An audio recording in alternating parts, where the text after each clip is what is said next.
Warangal Kakatiya university Pothana girls హాస్టల్లో slab పై పెచ్చులు ఊడి కింద పడ్డాయి. అదృష్టం కొద్దీ ఆ రూమ్ లో ఎవరూ లేకపోవడంతో పెద్ద ప్రమాదం తప్పింది. ఇటీవల ఫ్యాన్ ఊడి అమ్మాయి మీద పడి తల పగిలిన ఘటన చోటు చేసుకుంది. అధికారులు వచ్చి హడావిడి చేశారు, కానీ ఎటువంటి మార్పులు చేసే ప్రయత్నం కానీ రూమ్ చేంజ్ చేసే ప్రయత్నం కానీ చేయలేదు. కాకతీయ యూనివర్సిటీలో ఇలా చాలా దారుణాలు జరుగుతున్నా ఎవరు పట్టించుకోవడం లేదని విద్యార్థులు ఆవేదన వ్యక్తం చేస్తూ, పురాతన హాస్టల్స్ లో ఎప్పుడు ఏ భవనం పెచ్చులు ఊడి పడతాయో, ఎవరిపై ఫ్యాన్లు ఊడి పడతాయో అన్న భయంతో ఉక్కిరిబిక్కిరి అవుతున్నామంటూ విద్యార్థులు కాకతీయ యూనివర్సిటీ హాస్టల్లో గడుపుతున్న పరిస్థితి ఏర్పడింది. ఇప్పటికైనా అధికారులు, రాజకీయ నాయకులు స్పందించి కొత్త భవనాలను నిర్మించి విద్యార్థులకు అందించాలని విజ్ఞప్తి చేస్తున్నారు.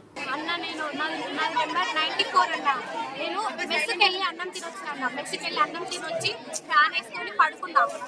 అక్కడ పడుకోగానే ఒక 10 minutes అవుతుంది నేను పడుకొని ఫ్యాన్ వేసుకొని పడుకున్నా. ఫస్ట్ ఒక పిల్ల పడింది నా పైన, ఇంత చిన్న పిల్ల పడింది. ఇది పడగానే ఏం చేసిన సైడ్ కి జరిగి కూర్చున్నా. సైడ్ కూర్చోగానే ఇంకొక పెద్ద పిల్ల వచ్చి పక్క పడింది. ఇది ఇట్లా పడుతుందని చెప్పి ఇంకొంచెం జరిగిన మొత్తం పూల మీద పడింది. అదే ఆ నైట్ మేము పడుకున్నాం. నేను ఎండ సన్న